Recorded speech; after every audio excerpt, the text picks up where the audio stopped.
হাদিকে যে গুলি করা হয়েছে সেটার মূল বিষয়টা আমাদেরকে বুঝতে হবে। প্রথমে হচ্ছে এই গুলিটা আসলো কোত্থেকে। আমাদের দেশের আইন শৃঙ্খলা পরিস্থিতি বারবার অবনতি হওয়ার পিছনে বিভিন্ন সময় অস্ত্র চোরা কারবারি এবং অস্ত্র লুট সেটা অনেক বড় ভূমিকা পালন করে। সুতরাং যখন এটা হয়েছিল জুলাই অভ্যুত্থানের পর, তখনই এটা আঁচ করা গিয়েছিল যে এই অস্ত্রগুলো অবশ্যই কোথাও না কোথাও ব্যবহার হবে, যেমন এইসব কাজে ব্যবহৃত হচ্ছে। আরেকটা বিষয় হচ্ছে রিক্রুটমেন্ট। পুলিশের বা অন্যান্য বাহিনীতে যে আমাদের রিক্রুটমেন্ট আছে, সেই রিক্রুটমেন্টগুলো ভালো করে হয় নাই। রিক্রুটমেন্ট ভালো করে না হওয়ার কারণে আপনার পুলিশ দল কানা হয়ে গেছে। ওরা মোরালি খুবই উইক। তারা কি করবে, রাষ্ট্রকে নিরাপত্তা দিবে সেটা তারা ভুলে গেছে। তারা মনে করে যে কেউ একজন তাকে চাকরিটা দিছে, সে তার অনুসরণ করতে হবে। এইসব কারণে প্রশাসনের যে দুর্বলতা এবং দেশব্যাপী যে প্রশাসনের যে অক্ষমতা, সেটার একটা বিষয় এখানে আছে। আরেকটা বিষয় হচ্ছে সরকারের ব্যর্থতা। একটা সরকারকে যখন ক্ষমতায় বসানো হয়, তখন সরকারের সবকিছুর আগে প্রথম দায়িত্ব হয় কিন্তু দেশের আইন শৃঙ্খলা পরিস্থিতিকে নিজের কন্ট্রোলে আনা।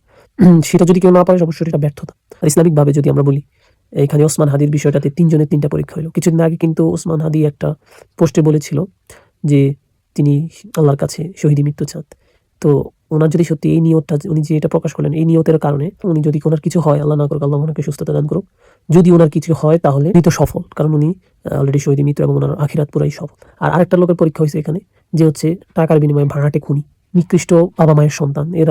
আল্লাহ এদেরকে চিরতরে শেষ থেকে নির্মূল করার মাধ্যমে নিরাপত্তা দান করুক আমাদের মুমিন মুসলিমদেরকে।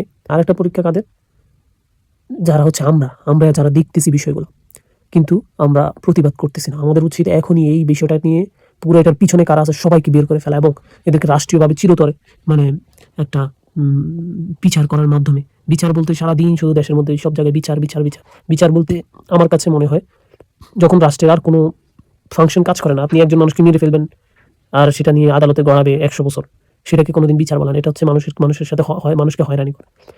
একটা জিনিস যত দ্রুত সম্ভব যদি আপনি বিচার করতে না পারেন, আপাতত এটা রাষ্ট্রের জনগণের রাইটস আছে, রাষ্ট্রের জনগণের রাইট আছে যে তারা নিজেরা, তাদের মধ্যে এক দল যারা সত্যবাদী বা প্রতিষ্ঠিত সত্যের পথে বিশ্বাসী, তারা এদেরকে নির্মূল করবে।